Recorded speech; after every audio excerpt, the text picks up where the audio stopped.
Beredar di media sosial pada Rabu 31 Januari 2024, sebuah video yang mempertontonkan aksi biadab sekelompok tentara Israel yang mencoba menyamar menjadi petugas rumah sakit. Mereka menyamar menjadi dokter, perawat, dan warga sipil saat melakukan penggerebekan di sebuah rumah sakit di kota Jenin bagian utara tepi barat. Dilansir dari Anadolu Agency, 10 personel pasukan khusus Israel yang mengenakan seragam dokter dan perawat serta warga sipil biasa yang membawa senjata otomatis melakukan serbuan ke rumah sakit Ibnu Sina. 3 warga Palestina yang tewas diidentifikasi sebagai Muhammad Basil Al-Ghazawi dan Muhammad Jalamna. Basil Al-Ghazawi saat itu sedang menerima perawatan medis di rumah sakit ketika penyerangan terjadi. Dalam rekaman CCTV yang viral, tentara Israel nampak mengacungkan senjata dan meneror staf serta pasien di dalam rumah sakit. Salah satu tentara berpakaian serba hitam terlihat memaksa seorang warga Palestina untuk berlutut dan mengangkat tangan. Kepanikan terlihat di antara orang-orang yang berada di rumah sakit ketika tentara Israel masuk dengan senjata meneriaki pasien. Menteri Kesehatan Palestina Mai Al-Kaila mendesak PBB dan kelompok hak asasi internasional untuk mengakhiri kejahatan Israel yang terjadi berulang kali di Gaza dan tepi barat, serta melindungi institusi kesehatan Palestina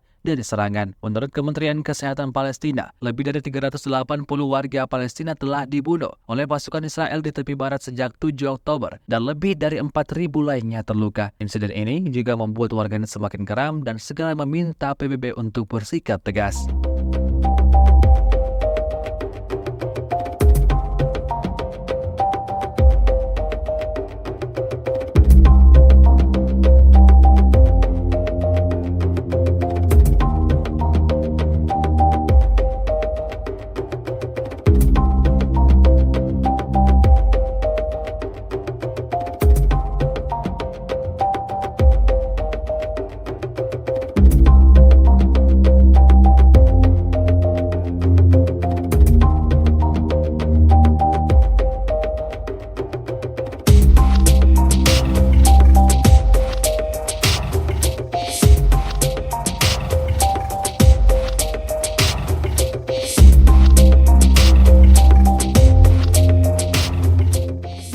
Download Tribun X sekarang, menghadirkan lokal menjadi Indonesia.